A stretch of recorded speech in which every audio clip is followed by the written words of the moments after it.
The movie begins as a cop car makes its way along a snowy road. It turns into a lane as the voiceover of a court proceeding begins, where the judge asks Spencer to relate, in his terms, the event that occurred on the afternoon of March 20th. The accused, Spencer, agrees to it and starts describing the day. He says he asked his partner, Driscoll, to drive him to their commanding officer's home, Captain John Boylan. He says he had reason to believe the captain was purposely burying the evidence in the case of Gloria Wisniewski. When the judge interrupts him and asks him to only describe the event in his case, he continues that he confronted the captain and questioned him, and they argued about it. While they were arguing, he spotted shattered glass inside the captain's house and looked in, to find his wife's face badly bruised. He punched his captain and pulled him out of the house. While describing this, he says he has no regrets, and he was in complete control while he was assaulting his superior officer. The court proceeding audio ends with Spencer pleading guilty to all charges. He is served a 5-year sentence. 5 years later, Spencer is sitting in the prison library when he is approached by one of the other inmates, called Squeeb. They start talking about life outside of prison, as Spencer gets out soon. As they discuss, they are joined by 2 more inmates. Together, the 3 threaten Spencer, and ask him to leave Boston forever, after getting out of prison.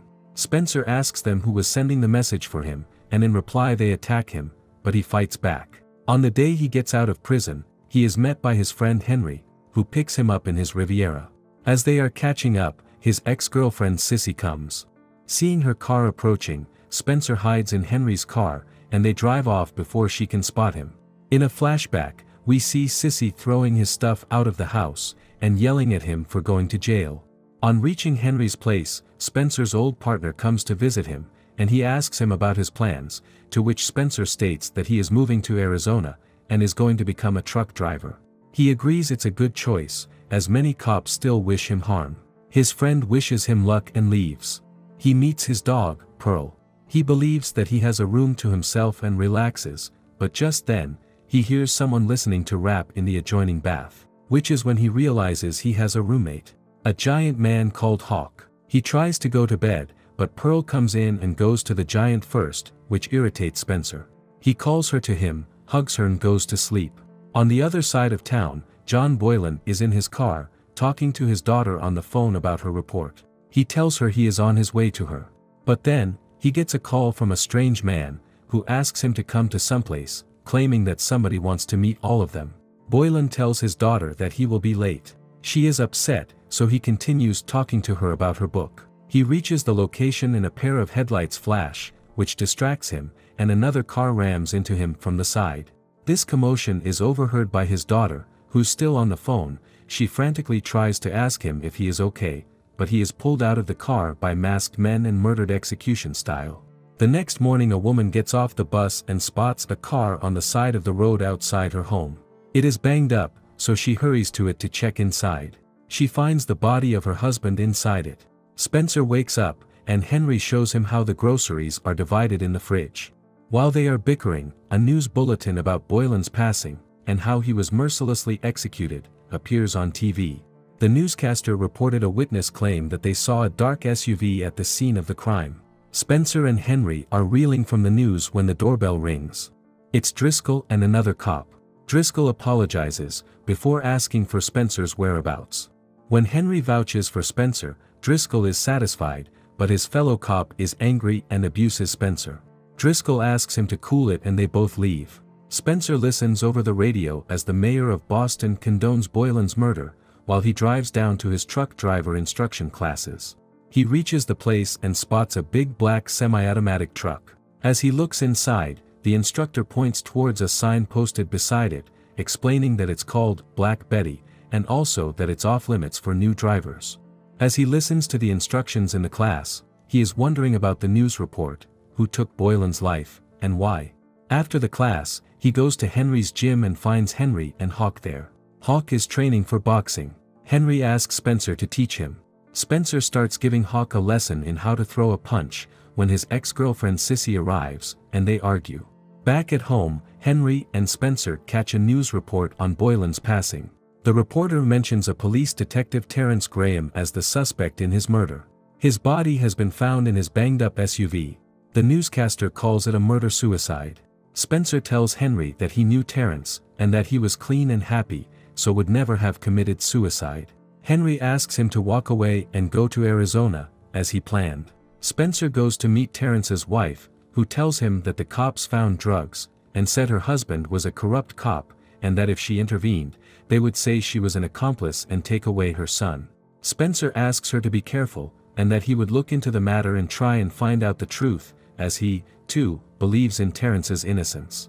She also tells him that the night before he was found, Terrence met his partner at some bar that cops frequently go to. Spencer promises her to find out the truth and goes to that bar, where he finds Terrence's partner. As they are speaking in the bathroom, other cops, along with one patrolman, Macklin, come in, and they attack him and throw him out of the bar.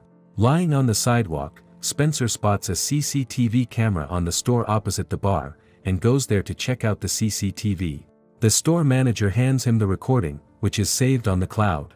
Spencer does not know how to operate on a cloud, and so seeks help from Hawk. They check out the footage and spot Terrence's car, which was used to hit Boylan. They see further that Terrence comes out, and a yellow Corvette stops there. He gets in and they drive off. Hawk predicts it's some old fat white man. They see that the SUV also follows the yellow car away from there, meaning they all left together. Spencer goes to the crime scene, a school bus yard, to investigate. He then goes to the gym to talk to Driscoll. He tells Driscoll about Terrence's car's airbags never being deployed, and also that they found the SUV outside his house, and not where it rammed into Boylan's car. This is suspicious, as Terrence would have to murder Boylan, go home, park it outside his house where his child and wife could see him, and shoot himself there. But Driscoll asks him to leave it alone and walk away, as the case has been closed. He realizes his partner will not help. But Spencer cannot stop thinking about it, and at his truck driver classes he tries to find a connection between Boylan and Terrence's demise. He once again asks her instructor to let him drive Black Betty, but she says he is not ready yet. He trains Hawk at the gym, and they get to go out to grab lunch together. Hawk thanks him and tells him a bit about his background. He spots Sissy there. He goes to the bathroom, and when she follows him there, they have a sexual encounter. Thereafter, he and Hawk step out, and Hawk points out the yellow Corvette that is passing by. Spencer follows it, chasing it through the traffic, and as he jumps over a fence he is attacked by a dog. In the ensuing scuffle, he loses the car, and returns to the gym to berate Hawk for abandoning him. Hawk tells him that he has his problems to deal with, and so not to involve him in the matter. Spencer gets angry and tells him that Terrence's son will be raised without a father because of this. Hawk feels guilty, and tells him the yellow Corvette's number plate, that he managed to memorize. Spencer is pleasantly surprised, and chides him for not mentioning it before. Spencer goes to his old informant at the DMV, and finds out to whom the car belongs. He, Hawk, and Henry start to keep tabs on him. Charlie Brentwood, the owner, is a local thug. A goon for hire. Hawk gets suspicious and asks Spencer about what was happening and how he was involved in this. Spencer tells him about Gloria. He explains how he used to shovel snow for Gloria's mom and has watched her grow up. They were almost like family. When the developers came to their neighborhood, she started a protest against them and was harassed by Charlie and his goons. Until one day, Spencer found her body in the trunk of a car in a parking lot, and found that she had been brutally beaten. Spencer was the one who informed her mom. He tried to follow the investigation but realized the cops investigating were just sitting on the case without doing anything. The chief in that case was Boylan. He even got into a verbal spat with him at the station once.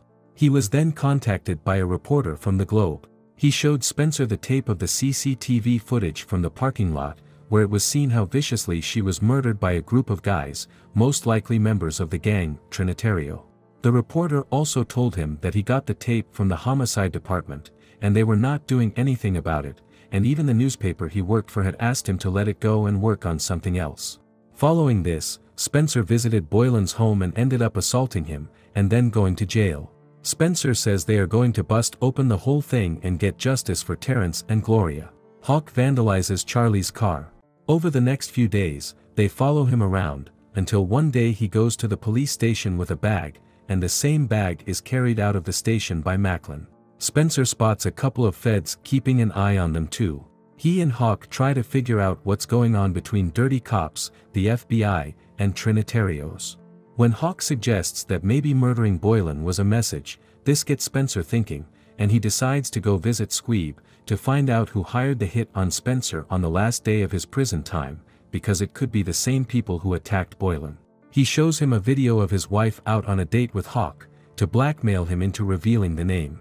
Squeeb just gives him one word, Wonderland. As he goes back, he calls out to Spencer, warning him that he is already a marked man. Spencer and Hawk go to meet the Globe reporter and ask him about Wonderland. He explains that it's a casino resort coming up in Boston, and that the dirty cops are using the Trinitario drug trade and money to get a seat at the table of Wonderland. When they ask him why he hasn't reported it yet, he explains that they have enough money to bury anything he prints. Spencer offers to get him real evidence, which he just scoffs off, saying it's impossible. Spencer visits the site to get an idea about the place, but is asked by two goons to leave. Terrence's family is in a church service, while Boylan gets a state funeral. At the funeral, Macklin and Driscoll are revealed to be a part of it. Spencer goes to a restaurant and is ambushed by Trinitarios. He manages to escape with Hawk's help, but they are mad, so they rush home and move out of Henry's place, and move in with Sissy, who runs a kennel in her home. She accuses them of acting like vigilantes. On the other side of town, Terrence's wife comes home to find it completely trashed. She calls Spencer. He asks her if she knew what Terrence was hiding, and she gives him a wiretapping device that she received in the mail after Terrence passed away. Hawk and Spencer listen to the tape.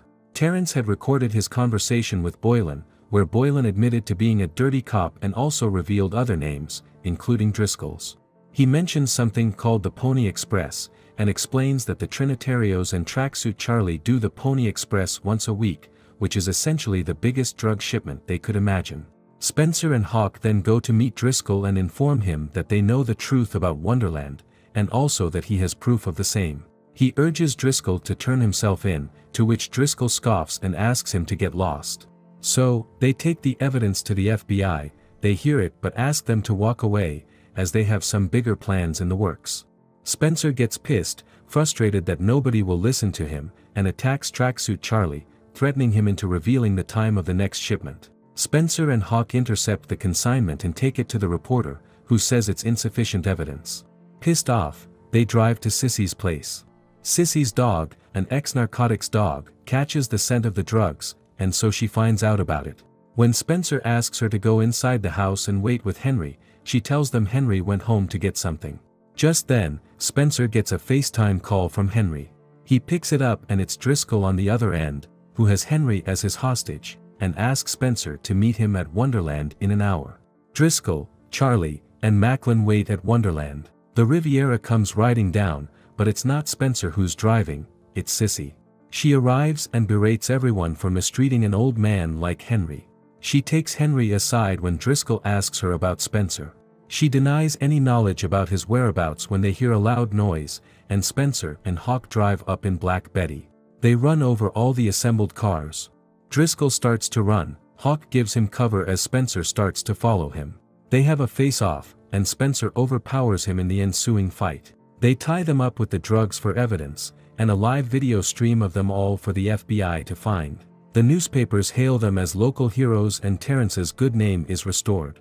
Spencer is on the beach with Pearl when Sissy joins him and asks him to treat her to lobsters. They walk towards a restaurant and are joined by Hawk and Henry. They bicker while eating lobsters, like a family. When a news bulletin plays out, of a man being arrested for a fire that happened in a church. The man arrested is Spencer's old classmate. Henry and Sissy realize that Spencer is getting worked up, and might get a notion to help out his friend, so they try to distract him, but Spencer is not having any of it.